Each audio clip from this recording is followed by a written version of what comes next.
hours, and so it's quite similar to my routine on Earth. Over.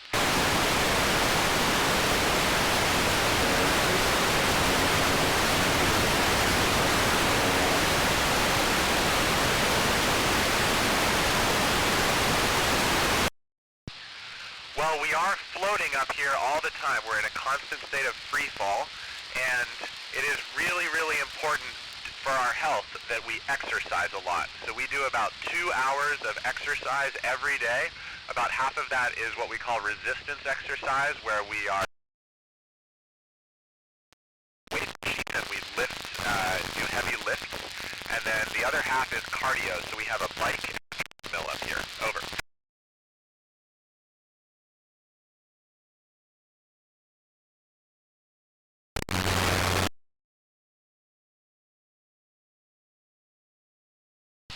Anna, that's a great question. I would encourage you to not be afraid to pursue your dreams. Find something that you're really, really passionate about, and then spend time on that. When you're working on something you absolutely love, you'll be better at it, and you'll just ultimately have a lot more fun. Over.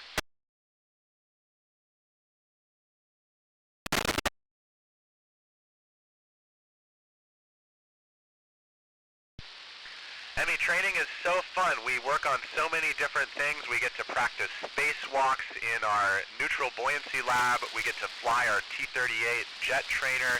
We get to learn the International Space Station systems. We do robotics. Learning so much. And no, we haven't had many people quit. It's too much fun. Over.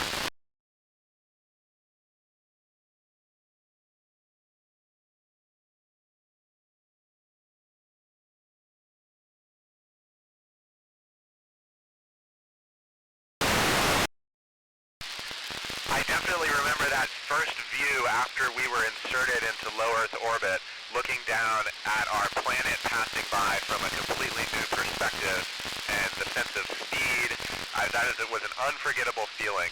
And I absolutely, what I really feel up here is just an incredible fondness for Earth. It's such an amazing place that we call home, and we really need to protect it. Over.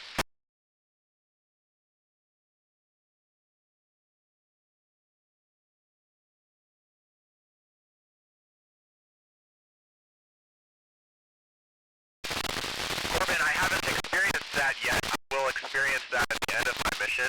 We will undergo about 3.5 to 4 Gs of acceleration as we decelerate back into Earth's atmosphere. That's quite a bit of load after being weightless for 6 months. So it's definitely something we're going to feel, but we are well protected in our seats, in our vehicle, and I hear it's not too bad. Over.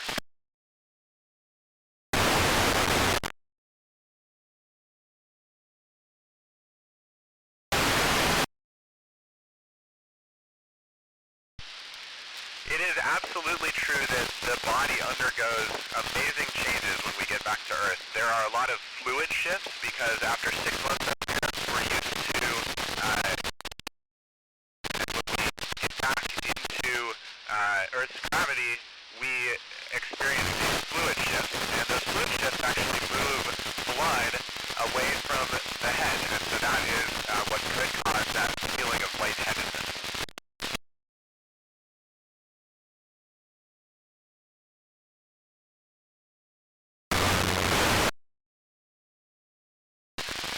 Well, my favorite thing, Phoebe, by far, is to look out the window. That is just one of the most amazing sights, and it never gets old. I love taking photos. And we've also been playing a game of chess with mission control. Over.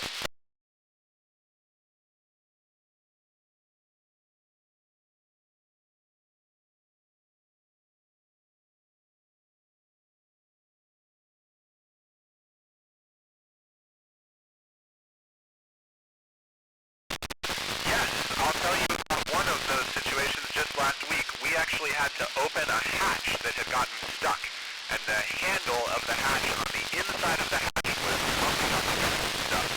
So we had to solve that problem. It was a lot like getting your keys out of your car and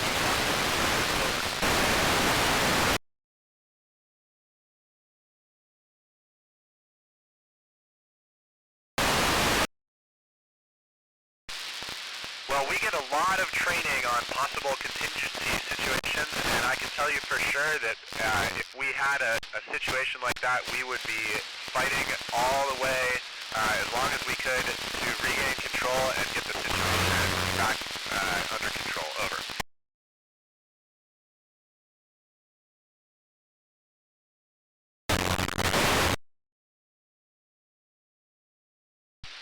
That's actually a great question. When we do spacewalks, and we're on the outside of the space station in our spacesuits, we have safety tethers, and we use those to make sure that we stay connected to space station.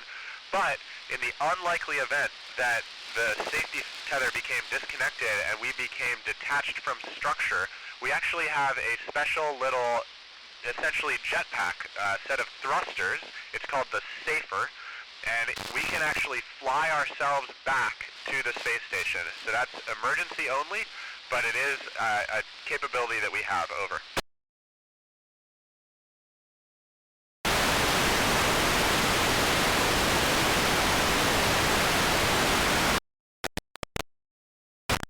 Well, Caden, that happens all the time, actually, in training. Inside the spacesuit, we have something called a Valsalva device, and it's used for doing the Valsalva maneuver on your nose, but it's also really useful for scratching your nose. You can just rub your nose up against that little pad. Over.